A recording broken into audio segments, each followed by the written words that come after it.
I'm the Minister Counselor for Public Affairs here at the U.S. Embassy, and I'd like to welcome you to Real People Talking.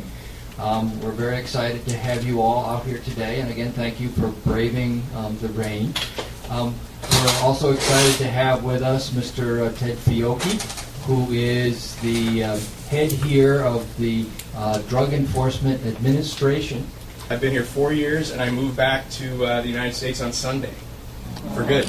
So the next person that's coming is even smarter than me, which isn't very difficult. But he's going to be even better, and he's going to help my staff out. I also want to thank the President for showing up today. It's because DEA is one of the rare agencies in the United States government that can actually make a law. We don't need Congress or the judiciary to help us do that. We can actually make law. If we find a chemical or chemical compound that we deem is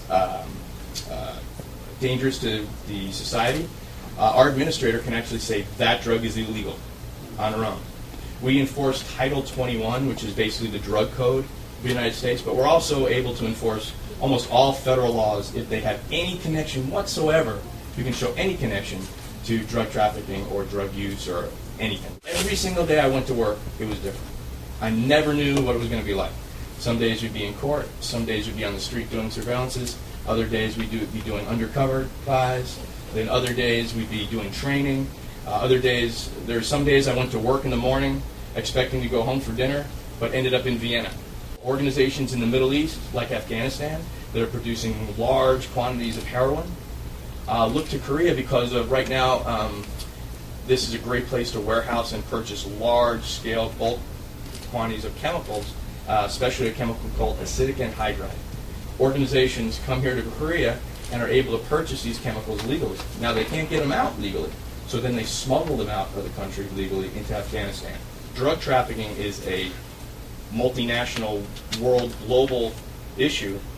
DEA is just as interested in a problem between Korea and Thailand or Korea and Russia as we are. The organization is working between Korea and the United States, because that organization is also working around the world to the United States, or producing revenue that will assist that other agencies or other organizations in trafficking in the United States as well.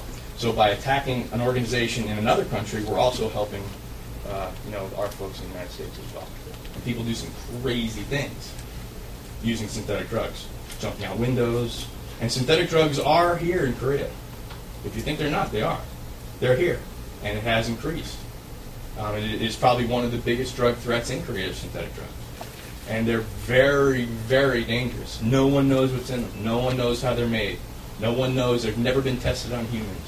If you haven't heard of synthetic drugs yet, and spice, bath salts, MDMA, MDPV, these drugs are the way of the future for drug trafficking.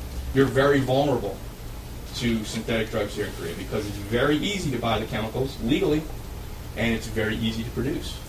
Thankfully, and you're very lucky, you guys don't like them yet.